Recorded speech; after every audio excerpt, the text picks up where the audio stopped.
एक शेतकरी कुटुंबातून आलोय, सर्वसामान्य कुटुंबातून आलोय आणि जे आज टीका करतायत ते सोन्याचा चमचा घेऊन जन्माला आले, त्याला काय करणार? 1,500ची किंमत माझ्या लाडक्या बहिणींना कळते, आम्हाला कळते.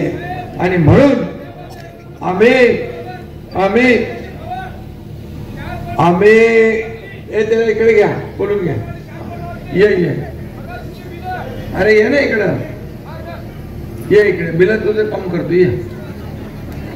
आणि 0 बिल आपण 0 बिल पाठवतोय आता शेतकऱ्यांना, 0 बिल.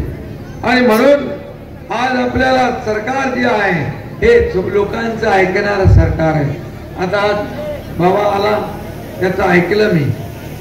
आम्ही ऐकणारं सरकार आहे, बहिरं सरकार नाही, मेरी आवाज सुनो म्हणणारं सरकार नाही. आणि म्हणून हे सर्वसामान्य, हे बाबा त्याला काय करू नका, त्याला इकडे. आणि तुम्हाला मी सांगतो, या राज्यामध्ये सर्वसामान्य माणसाच्या आयुष्यामध्ये चांगले दिवस आले पाहिजे, दिवस बदलले पाहिजे, त्याला सुख समृद्धी मिळाली पाहिजे. आणि म्हणून आपले अशोकराव, आम्ही पण बघा 2 वर्षापूर्वी उठाव केला, संघर्ष केला आणि सर्वसामान्यांच्या मनातलं सरकार स्थापन झालं. आणि अशोकरावांनी पण उठाव केला, ते देखील, पण ते हळूहळू तेही सोबत आले विकासाच्या मुद्द्यावर. आणि आज राज्यामध्ये जे बंद पडलेले प्रकल्प जे आहेत ते आम्ही सुरू केले. महाविकास आघाडीने काय केलं? हे बंद, ते बंद, अमकं बंद. बंद पाडणारं सरकार, बंद सम्राटच मुख्यमंत्री असल्यावर काय उघडणार?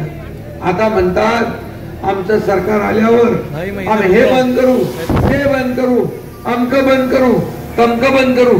अरे चालू काय करणार ते सांगा. सरकारचं काम असतं लोकांना सुविधा द्या, लोकांच्या जीवनामध्ये आनंद द्या. आज माझ्या लाडक्या बहिणींच्या चेहऱ्यावर मी राज्यभरात जातोय, एक वेगळा आनंद पाहायला मिळतो. का नाही द्यायचं त्यांना? म्हणाले आमचं काँग्रेस